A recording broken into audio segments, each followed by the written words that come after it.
நண்பர்களே, இங்கே பார்த்தீங்கன்னா காலையில் எந்திரிச்சு வெளியில் உள்ள லைட் போட்டு பார்த்தோன்னா இங்கே பாருங்கள் பூரா ஈச்சலாக இருக்குது. லைட் போட்டதுக்கு இந்த மழை பெஞ்சதுக்கு அப்படியே பூரா ஈச்சல் பூரா நிறையா வந்துருச்சுங்க எங்கள் வீட்டுக்கு.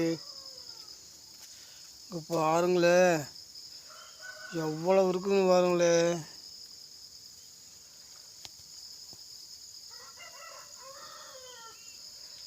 ஐயோ என்ற வண்டியெல்லாம் பார்த்தீங்கன்னா பூரா ஈச்சலாக இருக்குதுங்க.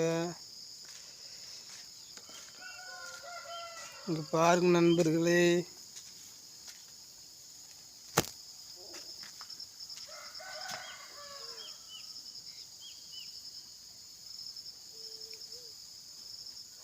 அத்தனையும் பூரா ஈச்சலாக தான் இருக்குங்க. இது என்ன பண்ணுறது?